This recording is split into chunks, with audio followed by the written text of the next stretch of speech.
Today I am going to talk about INFJs because I have received many comments saying, you guys saying, that you want me to make videos about INFJ. So here it is. 6 signs that a person is an INFJ in real life and 6 signs that this person is an INFJ in social media. So let's go.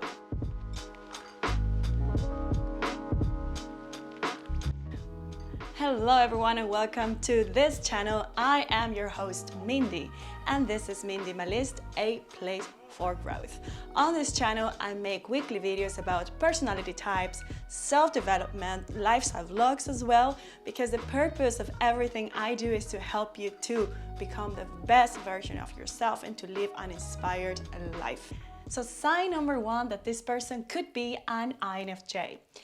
This person, she or he, at first sight looks reserved, a bit cautious, like they're not the ones that will jump onto a new person they don't know or that they will initiate, first contact. It is very unlikely, but at the same time, they have something unique, I would say, amongst most of the introverts, and it is that they are very friendly at the same time. Even though they are cautious and guarded, when you look at them and you smile to them, they will smile back to you. And even maybe if you don't smile to them, they would smile to you. So there is this whole aura of, smiley, friendly, sweetness sort of vibe to them. They are not the typical introverts like other introverts that are very, very, guarded and that they don't want to talk to everybody. No, if you start up a conversation with them, you would actually see that they can talk a lot and that they have a wide variety of topics, subjects they can develop from, they can talk about. So they are very talkative, friendly, and even though they look guarded, they have this smile and this I would say this angel to them. They're kind of friendly and you can spot that for sure. Okay, sign number 2.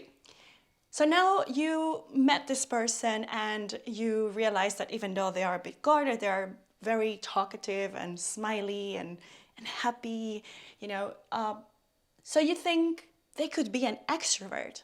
You say, well, I think this person is very social, and I notice that whenever I say let's do something, she or he is always up to, yes, let's do it.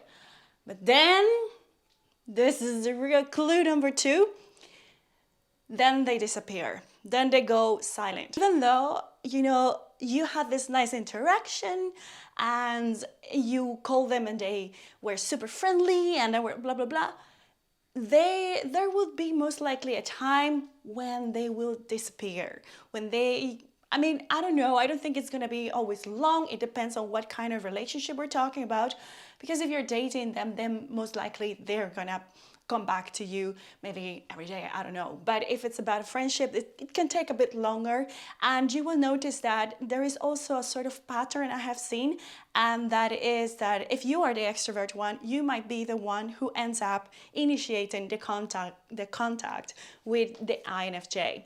So yes, you were convinced that this person was so extroverted that this person would go and also reach out to you as often as you do if you are an extrovert watching this.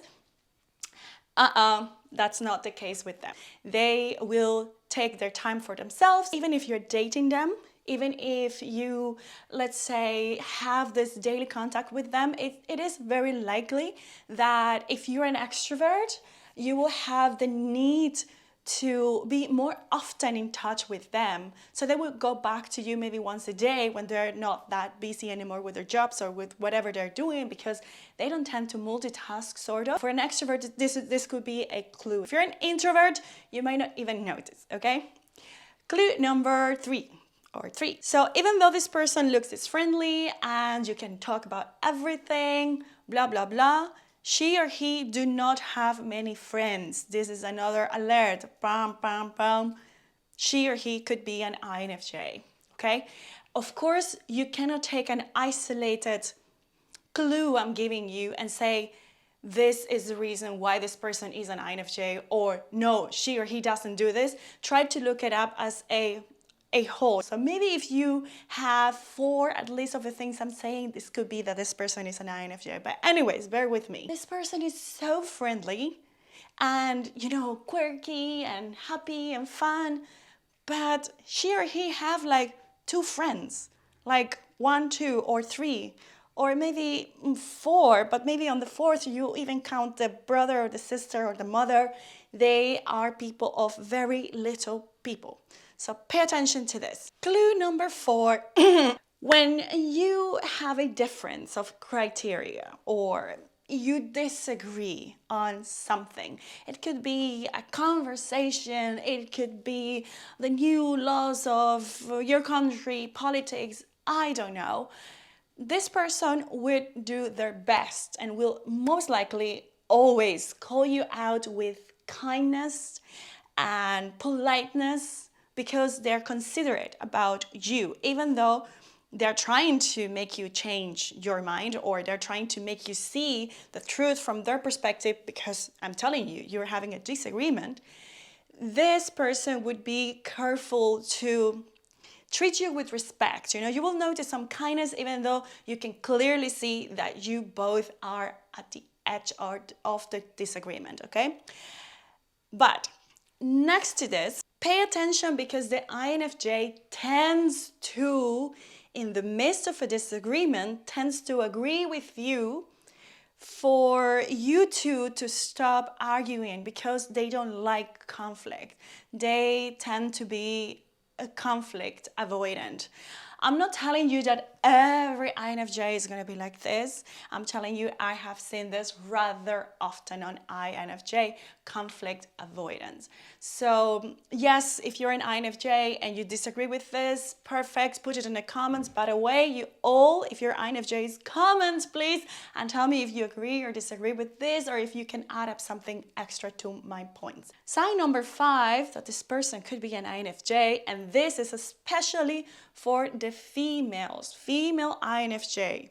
So they tend to be very well dressed. And I am not talking about, you know, lots of makeup and high heels and no. Yes, it could be, but not precisely. What I'm talking about is like there is this touch of harmony.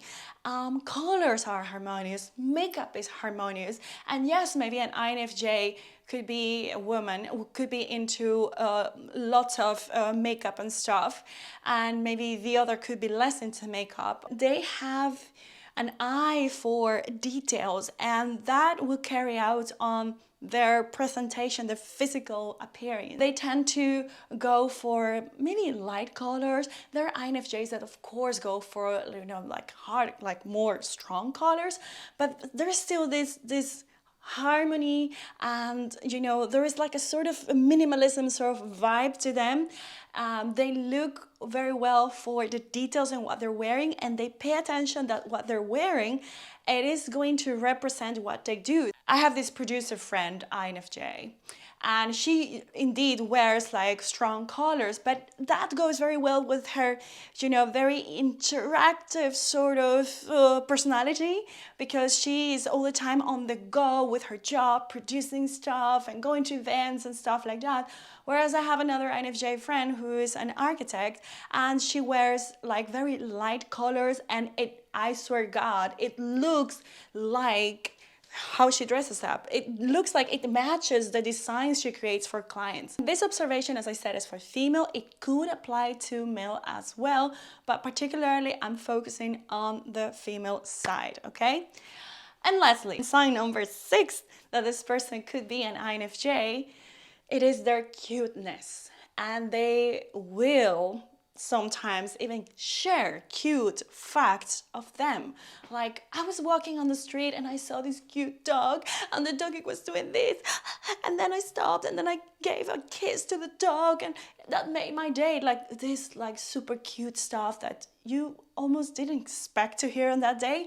Or I bought this new machine to brew coffee so I can learn how to make these hearts, and you know, to give a cappuccino to my partner because she really likes it. Oh, I'm into K-pop. Something that you didn't expect and that is so cute to see. Okay, that is INFJ. So now let's talk about the 6 signs that this person could be an INFJ through social media. Sign number 1. Their presence on social media, Instagram, Facebook, Twitter, you name it, will be very erratic. They won't be there consistently. They can't be there for long periods of time because they can't multitask like most people do. They're focused people, they're working on something, they're meeting someone, they are eating, they are studying, and they are not going to be the ones that are taking a picture of this thing. So like I do, I post sometimes like many stories. They're not the ones that are gonna say, oh, I am eating this with a friend, so I'm gonna take a photo of the picture and I'm gonna tag the restaurant. They're very unlikely to do it. They might do it if their account is somehow linked to, you know, creating content around restaurants, and that's how they make a living. Otherwise, they will not do it. So I am talking now specifically about someone who is not using social media for content creation purposes, okay? So they are the kind of people that don't even need to have these apps to control the amount of hours they spend on social media, because they simply will forget. They do not need to track how many hours they're using. Yeah, that's not just who they are. So pay attention. If this person is not online often, this could be a sign that this person is an INFJ. Plus, the next signs, of course. Sign number 2, that this person could be an INFJ. She or he will upload a picture of themselves, and maybe next day or next week you will notice the picture disappeared, or a text they wrote, or anything they shared, a video, because they thought about it and they think it's not in line with the bigger picture, with what they're trying to do, and so they will go and delete stuff here and there. So that's also why they might have like very little photos posted. But also they are the kind of people that might delete the full account and then restart it again after a few months when they are not overwhelmed by whatever it is that happened. I don't know. It could be anything. But if you notice that this person, you know, deletes posts and sometimes deletes the account and then they're back and then they delete the whole feed because it doesn't work anymore. So pay attention. Sign number 3, that this person could be an INFJ on social media. He or she will have well thought out posts, which means that also their feed will look nicely, will represent really who they are and what they're trying to communicate with their accounts. You know, they are the ones, as I just said, they're the ones that are not going to be posting a lot, but whatever they're going to post, they're going to take the time to design it well, to, you know, think very well the concept of a picture, to write super well the text and correct it, maybe send it out to a friend to look at. So, and then the final result is an account that is going to be well curated. And even if we're talking about an INFJ that is not using the Instagram, let's say, for any other purpose more than to just post sometimes personal pictures, this person will also look after how she's presenting themselves, herself, himself. He or she will still think very well, like, what am I communicating? What is the, like, you know, the grammar I'm using? And what's the caption I'm writing? And of course, many people care about that, but I think they care way, way more than other people I have noticed.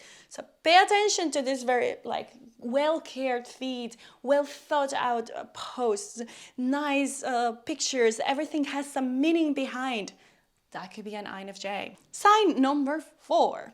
When this person makes a live stream, a video, in the case that this person makes one, you know, this applies only if the INFJ, the person you think is an INFJ, makes a video or live stream, you would notice that he or she are quite self-aware. You know, you notice they're a bit uncomfortable in front of the camera. They're not like the ones that feel like the camera is the public there. Because when I talk to the camera, I swear God, I see you guys behind your screens like looking at me. So that's how I feel like I'm communicating to you. But I think many INFJs, what I have seen is, even though they, you know, they can be very confident people. They're comfortable with themselves. When it is about the camera, you can notice a degree of they're nervous, they're not, sometimes not even nervous, they're self-aware, they are conscious that there is a camera there, it's an object, it's weird, it's not natural. Even if the INFJ, or the person we think is an INFJ, is doing this for long periods of time, let's say 2-3 years, they might still come across as self-aware in front of a camera. Sign number 5, they are artistic people. Oh, my light is here. Which means that they will share stuff about their artistic projects, whatever that is, whatever that means. And in many cases, they will pivot their accounts because they feel like what they're doing is not really fulfilling whatever vision they have for themselves, or the vision changed, or whatever it is that happens. So I see INFJs are the ones that are very likely to one day say, you know what? I am going to delete all of my posts, and instead of doing cooking, I'm not going to do cooking, now I'm going to do music, so I'll delete all of them. They are constantly, thinking about reframing themselves, thinking about what am I doing, where am I going towards, is this serving the big picture? And if it's not, or if that big picture suddenly changes because of a realization, then that feed will be gone and they might pivot. But again, they're artistic people. And I have said this in other points as well. And sign number 6, even though they are not posting most likely about their social lives, they might surprise you by sometimes having themselves being tagged on a friend's story, for instance, or in a friend's post where you see them going wild. They went partying and they were dancing and they were drinking, and it looks like what? Sorry. And it seems like this is not the kind of content she or he normally produces. Who is this person? But that's another clue that this person could be an INFJ. All right, I want to read you on the comments, so tell me please if you agree INFJ or disagree, and if you know an INFJ and you think I am right or wrong, write it down. Remember, you can book time with me. I offer one-on-one sessions, half an hour, 1 hour, and also email coaching, so we can talk about, but not only coaching, actually, if you just want to talk about anything you want to talk with me, book time with me, www.mindymalist.com. Till next time. God, goes back again. Okay, number 5. They will not post. Sign number 3, that this person could be an INFJ. Picturing what would be the best post to, she or he, what was it?